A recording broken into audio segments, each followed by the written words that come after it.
Hello, everyone. Scott Menzel, We Live Entertainment. Hey, Hi, Scott. Scott. Your setup is so I badass. know. I'm checking it Oh out. my I'm God. like, what's he? I What do you got love back it. there? I see some Jack Skellington action. Yeah, I see the love boogeyman it. back there too. Yeah, Love thank it. you, Cool. thank you. Yeah, there's a lot of crap in my walls. It would take a whole like 5-6 minutes just to go through everything.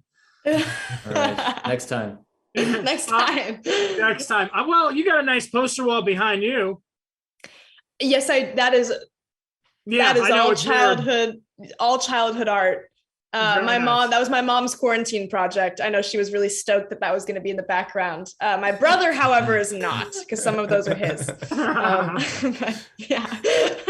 Well, I always like to say, congratulations on a film. The fact that you were able to make a film during this time, right, is an achievement in itself.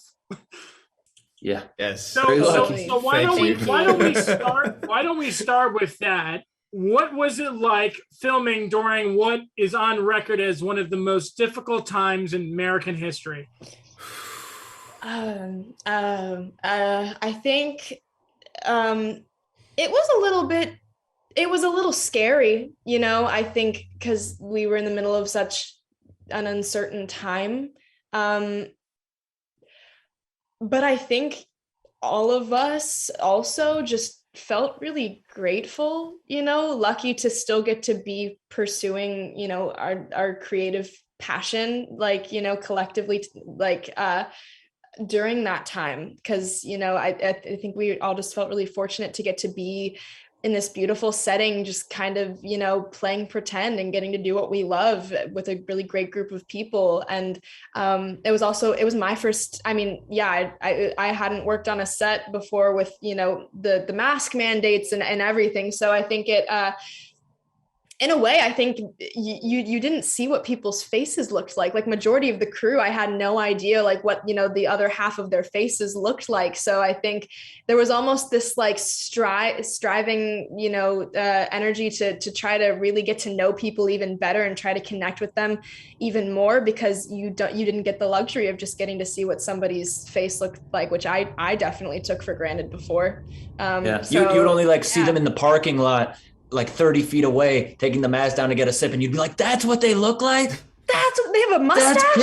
Oh, yeah. You see the other half of a person's face, you see the other half of a whole person. It's crazy. You're like, whoa. Yeah, it's true. You build up what you think it looks like, and it could be totally different, Yeah, but it's challenging times for sure making the movie. I feel like we were also in a rash of a lot of Trump rallies, and McKinleyville was popping off while we were filming. They were not that far away from us.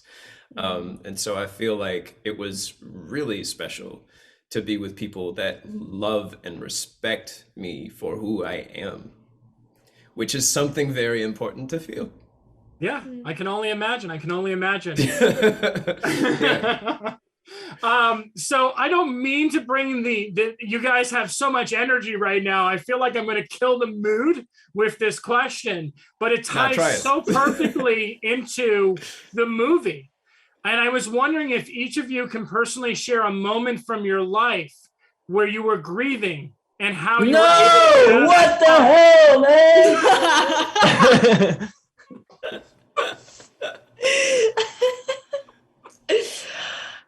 Yes, of course. Yeah, let's go. We're gonna go. Pico, you want to go first? You were excited about it. Sure. I was about 3 years ago. My grandfather died. My father's father. He died of cancer, and it was tough. It was tough. He was in a lot of pain, and I hadn't. I hadn't really seen anything like that up close, and it really shook me. And it made me very anti-life for a while, because I was sort of how can I enjoy anything if there's all this horrible stuff, where people are in so much pain. It was just made me sort of sad and depressed. And then I was like, damn, my grandpa would not want me living like this either. So, that changed my life. in a big way? I lost my grandfather this year. He died at a very old age, and lived a very long, wonderful life. A marriage with my grandmother over 50 years.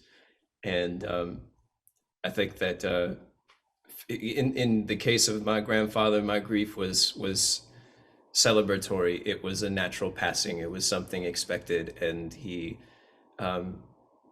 it was coming. So he's now in a more comfortable place. I think to have somebody torn out of your life is a very different engagement with grief. I would imagine, and thankfully I haven't had that experience. I've had experiences like that as a collective, like in our nation. People are torn and ripped away from us every day, and needless death is remarkably frequent today. And I feel like this movie engages with that in a way that's really useful and important for us to feel unified. I agree. Yeah.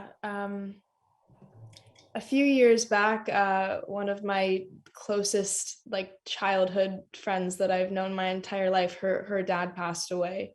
And it was really tragic and sudden. And she witnessed it. That was really shocking and really hard for me to wrap my head around. She was 16, I was 16, her brother was 14.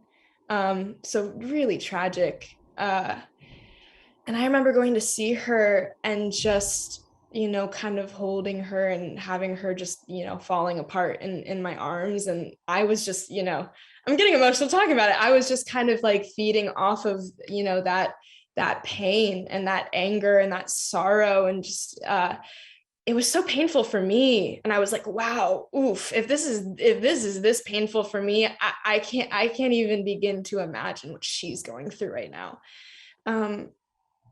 But I feel that in her experience, it's been a similar thing of she really misses her dad, and life doesn't feel the same without him. But, he'd want her to continue to live and to be in life and be about her joy and, live it to the fullest for him.